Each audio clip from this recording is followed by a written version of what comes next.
Ahora sí lo tienen que ver. Ahí está, ahí sí lo tienen que ver. ¿Lo ven? Diga, profesora. Ahora sí, perfecto. Genial. Bueno, en esta clase el tema es las medidas de coerción. ¿Qué significa coerción? ¿Qué entienden ustedes por coerción? Hablaron algo de coerción en la materia de derecho penal. Saben ustedes que el derecho penal es coercitivo, ¿sí? ¿Qué se acuerdan? ¿Qué es la coerción?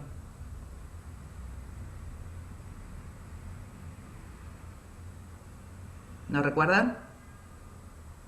Puede ser que es una manera de ejercer el poder, señora. Exacto, es una de las formas de ejercer el poder punitivo. Está asociado a la pena. El derecho penal es coercitivo porque tiene penas. Si nosotros no cumplimos lo que ahí está establecido, vamos a tener una consecuencia y esa consecuencia puede ser la privación de la libertad. ¿Sí?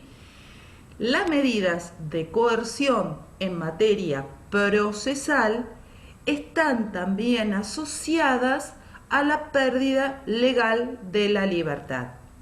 Es decir que si nosotros no cumplimos con algunas pautas o ante la comisión de un delito, vamos a poder perder nuestra libertad.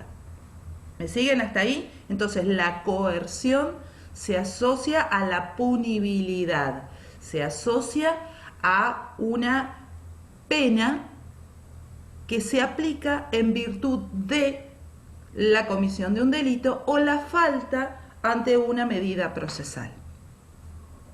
Dentro de las medidas coercitivas que tiene el Código Procesal, tenemos, por ejemplo, la detención, que lo tienen un poquitito más abajo. Empieza con la citación, pero vamos acá, a la aprehensión o a la detención.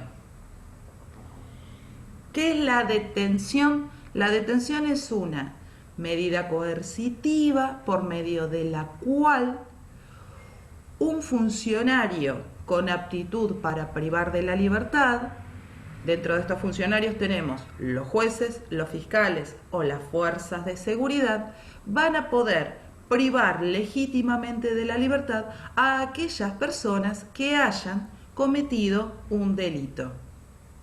¿Sí? Entonces, ¿qué tipo de delito? Un delito de acción pública o que dé lugar a la acción pública. Entonces, no podrían detener, no podrían aprehender si se tratara de una calumnia o una injuria. ¿Por qué? Porque ese es un delito de acción privada que no prevé esta medida coercitiva. ¿Sí?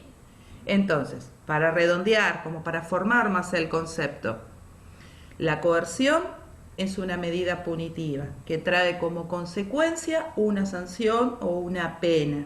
Dentro de esas sanciones o de penas, específicamente en materia procesal, tenemos la detención. ¿Qué es la detención? Es privar legítimamente de la libertad a aquella persona que ha cometido un delito de acción pública. ¿Sí? Ejemplo, un homicidio, un robo, una violación. No se podría aplicar esta medida a los delitos de acción privada. Por ejemplo, en una injuria, en una calumnia, en un incumplimiento de los deberes de asistencia familiar cuando la víctima es el cónyuge. En esos casos no podemos aplicar esta sanción. ¿Por qué? Porque no es meritoria del delito que se está cometiendo. ¿Me van siguiendo hasta acá? ¿Quiénes pueden detener? Pueden detener los jueces, y esto es en virtud de lo que establece el artículo 18 de la Constitución Nacional, donde dice que nadie podrá ser arrestado sino en virtud de orden de autoridad competente. Si bien la Constitución habla del arresto, lo vamos a tomar como un símil, como un sinónimo de detención. El otro habilitado para la privación legítima de la libertad, para detener, va a ser el Ministerio Público por medio de los fiscales y las fuerzas de seguridad.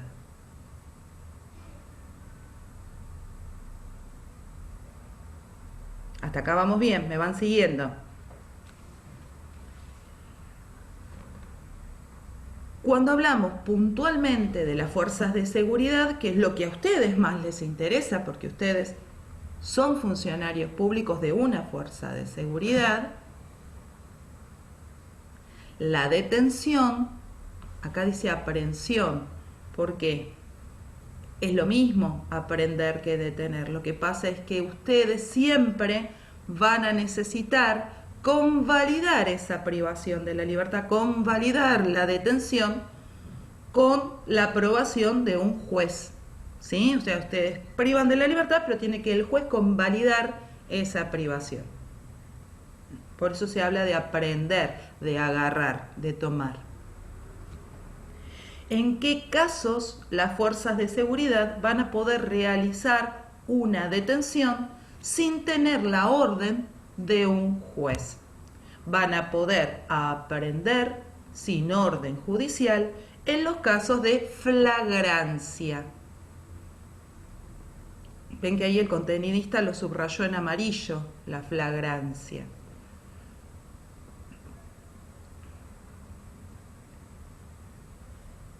¿Qué es la flagrancia? Es la posibilidad que tienen ustedes por ley de poder privar legítimamente de la libertad a aquella persona que vaya a cometer un delito, o sea, es decir, en el momento previo de la comisión del delito. Estamos hablando de una tentativa de delito, que vamos a tener que tenerlo justificado y fundado. O sea, no es porque me pareció que iba a cometer el delito, sino que tengo que tener elementos que me indiquen en forma fehaciente que esa persona iba a cometer un delito. Que una persona vaya con un arma de fuego apuntando por la calle es una muestra clara de que su intención es la comisión de un delito. ¿Sí? Ahora, porque una persona esté parada en la puerta de un banco mirando hacia adentro, vamos a necesitar, para demostrar que lo que en realidad quería era la comisión de un delito, más elementos que nos ayuden a poder demostrar eso que estamos viendo. En ese caso, ustedes lo que tendrían que hacer, por ejemplo, es pedirle documentos, interrogarlo por qué está ahí, por qué está mirando hacia adentro, ¿sí? Si la persona dice, estoy mirando hacia adentro porque mi señora fue a buscar dinero y tengo miedo de que nos roben, bueno, ahí ya vamos a descartar la posibilidad de comisión de delito. Lo que no quiere decir que se den media vuelta y se vayan. Pueden quedarse, chequear, ver qué es lo que está pasando. ¿Sí? Entonces, la flagrancia se va a aplicar cuando una persona esté por cometer un delito o se dirija hacia la comisión de un delito. Hablamos de tentativa. El otro momento que los habilita la flagrancia es lo que antes se llamaba infraganti delito, es decir, en el momento de comisión del hecho, cuando ustedes presencian que se está realizando un delito de acción pública. Si ven que están robando a alguien, están habilitados para privarlo legítimamente de la libertad. Si ven que están golpeando a alguien, están habilitados para poder aplicar la detención. ¿Sí? Voy a hacer acá una salvedad porque utilicé la palabra golpear a alguien, que sería una lesión. Si se trata de una lesión leve, es decir, de un daño menor, como puede ser un simple golpe de puño, un rasguño, un pequeño corte, estos son delitos de acción pública, pero que necesitan de que la acción la inste la víctima o un tercero que esté autorizado por la víctima.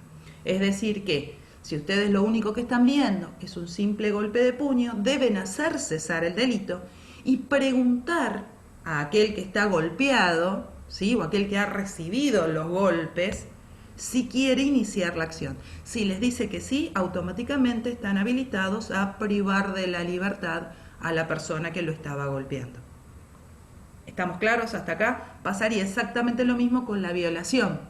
La violación es un delito de acción pública, pero también depende de que inicie la acción la víctima o su representante. Si ustedes presencian una situación así, deben hacer cesar el delito y comunicarle a la víctima que puede iniciar la acción.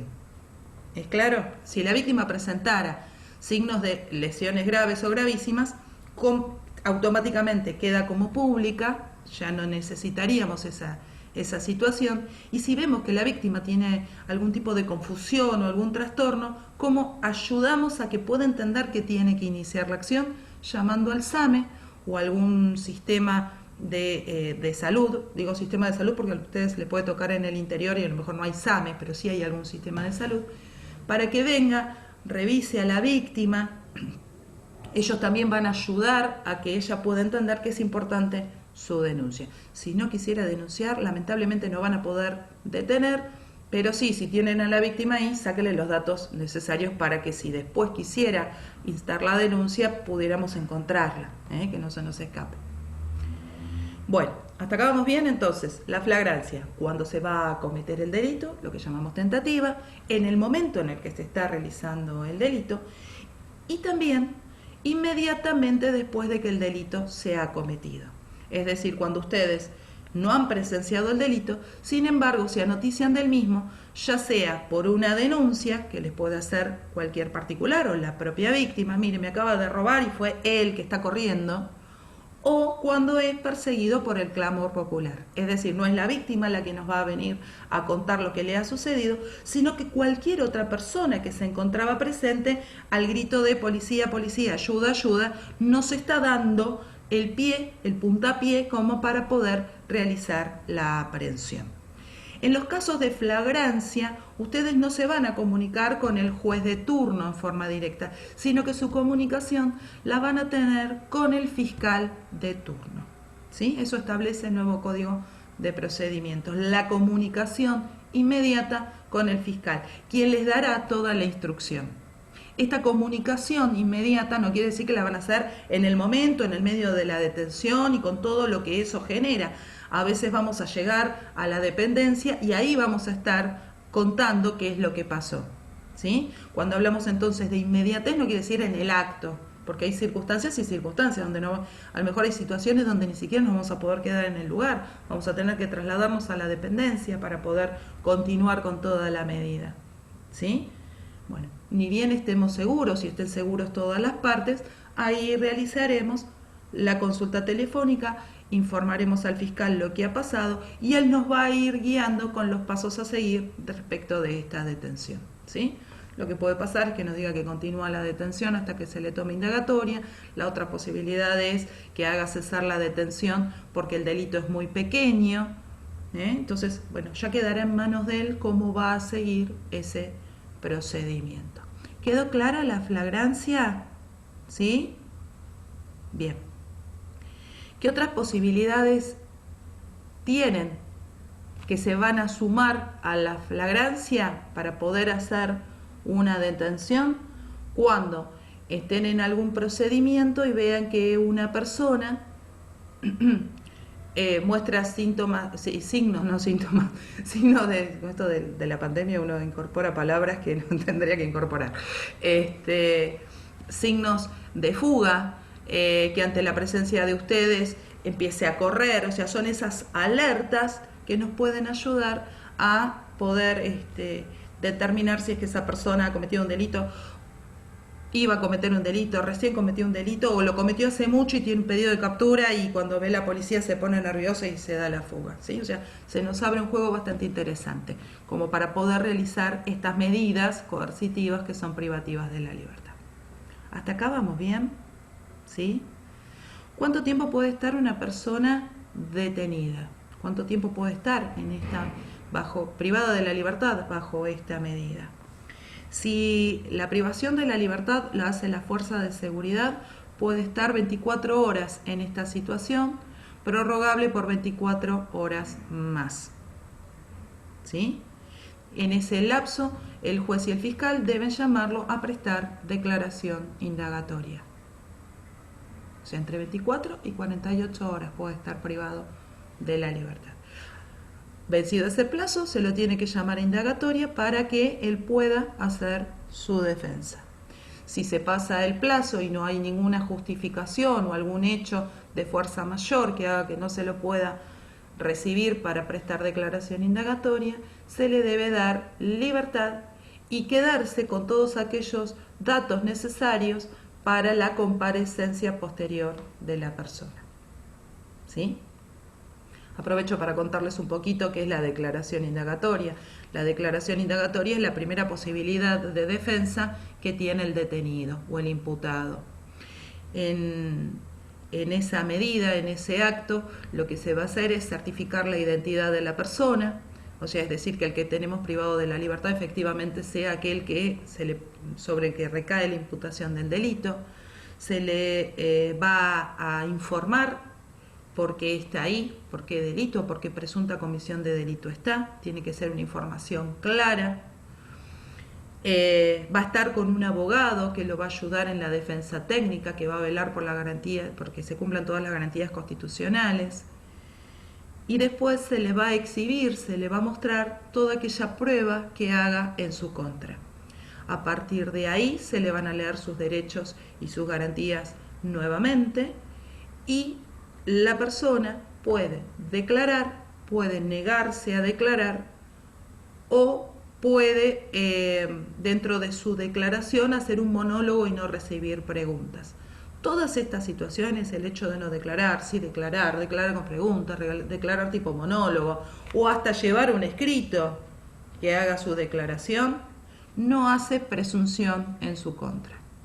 ¿Esto por qué? Por el principio de inocencia y que nadie puede ser obligado a declarar contra sí mismo. ¿Queda claro? ¿Sí? Después de la indagatoria va a venir otra medida coercitiva o no. ¿Qué pasa después de la indagatoria? Lo que se va a establecer es si a raíz de esa declaración tenemos más fuerte la presunción de si ha sido o no el autor del delito. Si tenemos una presunción cierta, ya decimos sí, la verdad, todo nos está indicando que él pudo haber cometido el delito, el juez, junto con el fiscal, podrán determinar la prisión preventiva.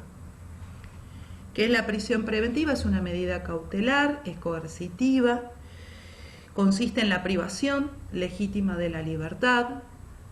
Normalmente se realiza en una unidad carcelaria, por excepción se puede hacer domiciliaria, y que tiene por fin que la persona quede privada de la libertad hasta que se celebre el juicio. Con el Código Procesal nuevo, esta medida cautelar solamente podrá hacerse efectiva cuando haya peligro de fuga, cuando haya la presunción cierta de que esta persona que está imputada por un delito puede entorpecer la causa, es decir, puede hacer desaparecer prueba, o cuando por la modalidad de comisión presente una gran peligrosidad. Los códigos modernos tienden a que no haya prisiones preventivas por el principio de inocencia. Se busca que efectivamente las prisiones se hagan después del juicio si son condenados, porque consideran que es injusto privar de la libertad a alguien que estamos considerando que por ahora es inocente.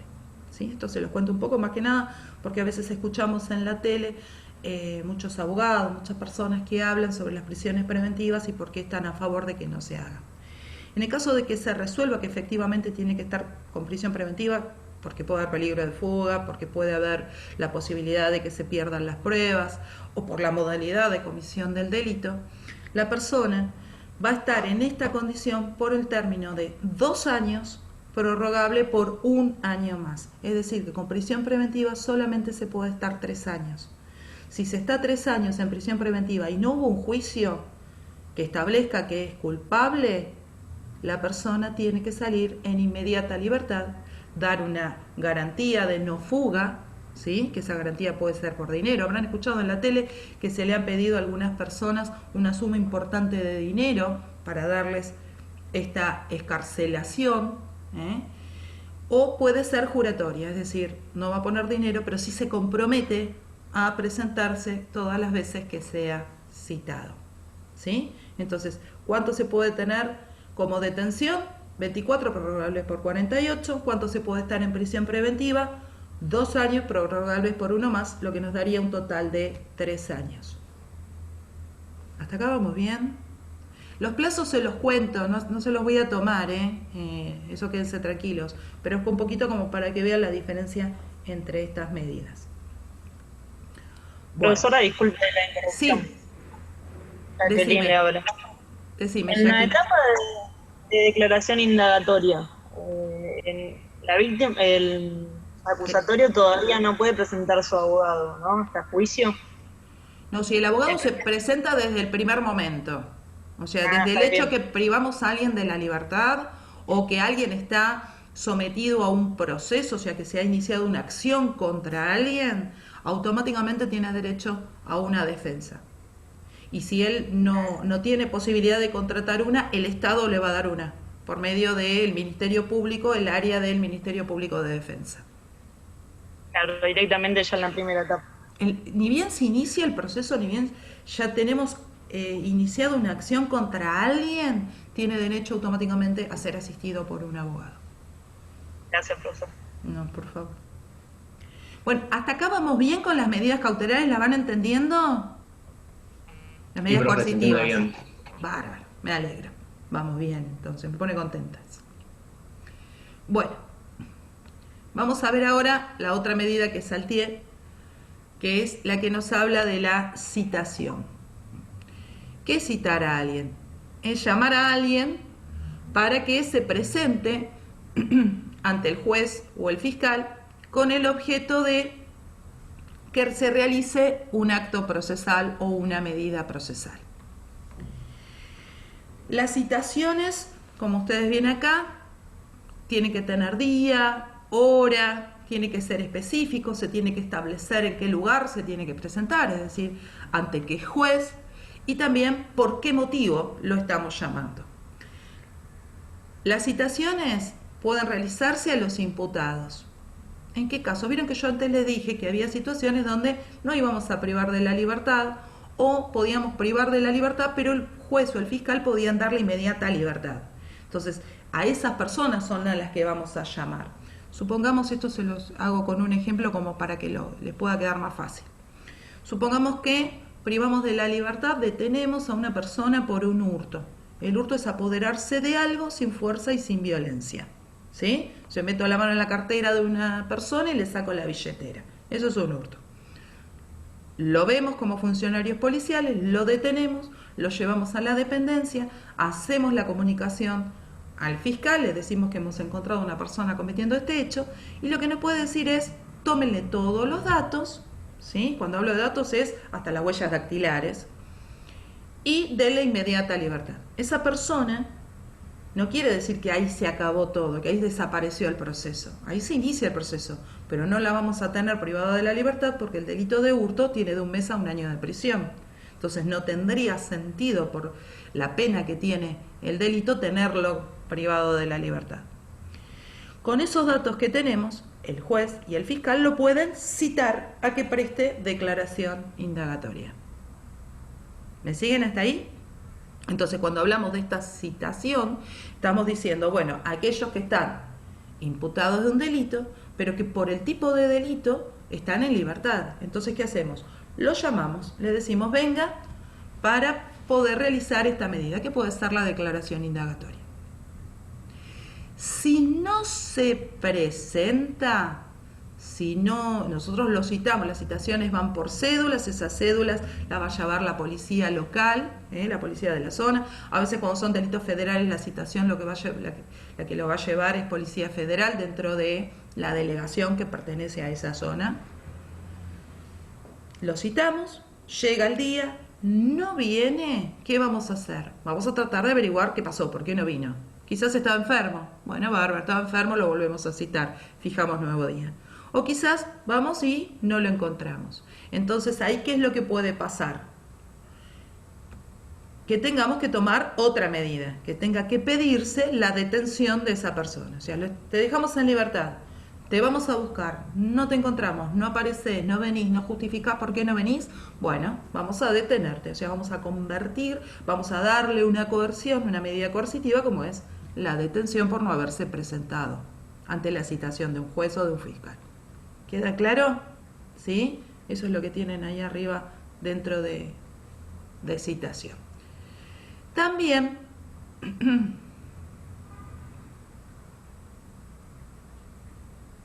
tenemos dentro de estas medidas el arresto.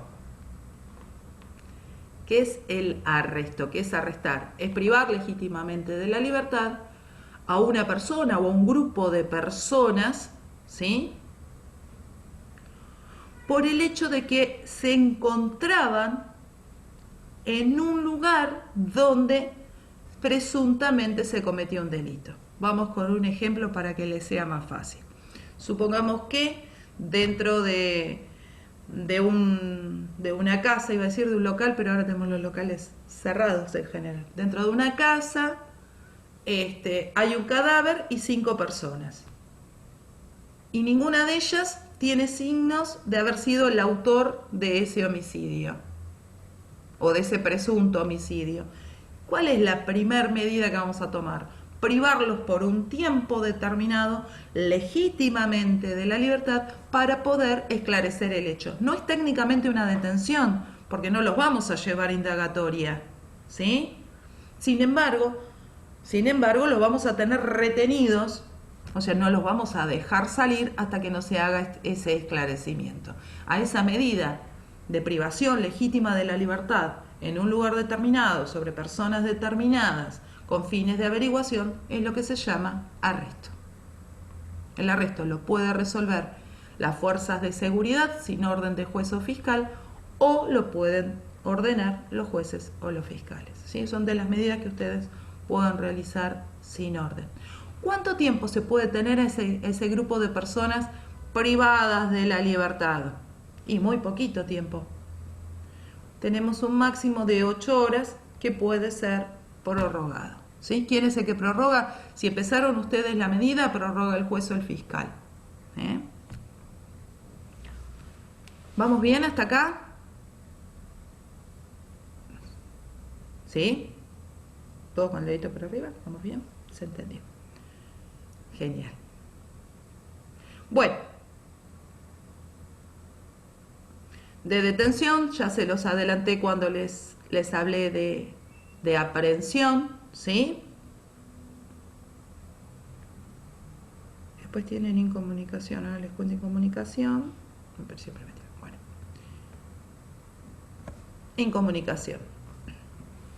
Esta medida es diferente a la que veníamos hablando, que eran privaciones legítimas de la libertad.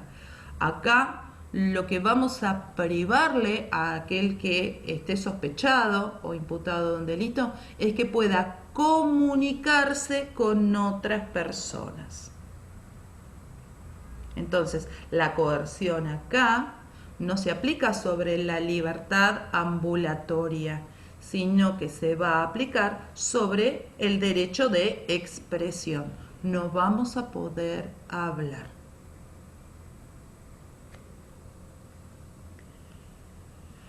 ¿Cuándo vamos a incomunicar a alguien? Vamos a incomunicar a alguien cuando por sus dichos, ¿sí?, corra peligro la investigación. Es decir, que se ponga en la calle a gritar: fulana, guardá tal cosa, acordate lo que sabés, escondelo. ¿Sí? Entonces, ¿qué vamos a hacer ahí? Vamos a decirle: no, momento, quede incomunicado, no puede hablar con nadie, salvo con su abogado. Y con eso tratamos de preservar la prueba, que no se nos escape la prueba. ¿Sí? Entonces, ¿ven la diferencia? En las otras veníamos hablando de privaciones de la libertad ambulatoria. No los dejábamos que vaya por donde quiera. Acá lo que no lo vamos a dejar es hablar con quien quiera, excepto con su abogado. Solo puede hablar con el abogado. La incomunicación, si la toman ustedes como fuerzas de seguridad, solamente lo pueden tomar por 6 horas, ¿sí? Es poquito el tiempo que pueden tener incomunicado, y deben dar inmediato aviso de esta situación al juez o al fiscal. El juez o el fiscal sí podrán prolongar la incomunicación hasta un máximo de 72 horas. ¿Sí? Generalmente ya cuando lo recibe indagatoria levanta la incomunicación. Bueno. Prisión preventiva, les conté hace un ratito cuando hablé de la consecuencia de la indagatoria. Nos quedan 4 minutos. Cuando les hablé de la consecuencia de la indagatoria, después de la indagatoria, si hay sospechas firmes de que la persona ha cometido el delito, va a pasar su condición de ser un sospechado a ser imputado, o sea, va a ser un procesado. Si hay peligro de fuga, si hay peligro de que entorpezca la causa o por la modalidad de comisión del delito, el juez puede determinar junto con el fiscal que se lo prive de la libertad.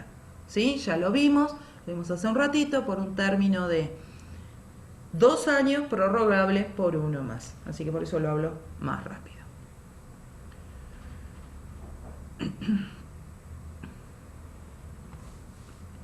Excarcelación y exención de prisión. Acá ya no son medidas coercitivas, sino que lo que estamos buscando es libertades. Es al revés, ante una medida coercitiva aplicada, lo que voy a buscar es que salga libertad, romper esa medida, salir de esa medida. La excarcelación es una medida que va a pedir la defensa del acusado o del imputado que se encuentre con prisión preventiva.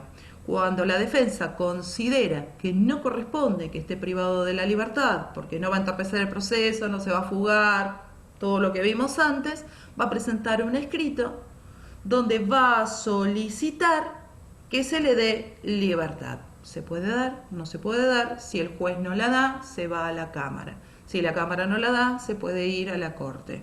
¿Sí? Y la exención de prisión es una medida que se presenta antes de la indagatoria y antes de que se decrete la prisión preventiva. Entonces, la diferencia entre excarcelación y exención de prisión es que la exención de prisión se presenta antes de la indagatoria para que no se resuelva la prisión preventiva, o sea, no se lo condene a preventiva, y la excarcelación se presenta cuando ya tiene una prisión preventiva. ¿Sí?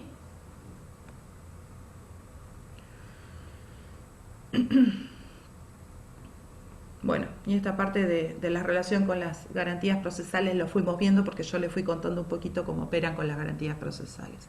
Solo me resta decirles que se puede aplicar una medida de coerción privativa de la libertad a los testigos cuando no se presentan y son citados, o sea que un testigo no se presente a dar su testimonio cuando es citado por un tribunal o por un juez, se le puede dar como una medida cautelar la prisión hasta que preste su testimonio. ¿Y esto por qué? Porque el ser testigo es una carga pública. Estamos obligados a prestar nuestro testimonio. ¿Sí? Bueno, hablé bastante rápido. Esto es el tema que tenían de esta semana. Yo ahora voy a dejar de compartir pantalla. Vamos a dejar la grabación. Así que para los que me vean en el video, los saludo.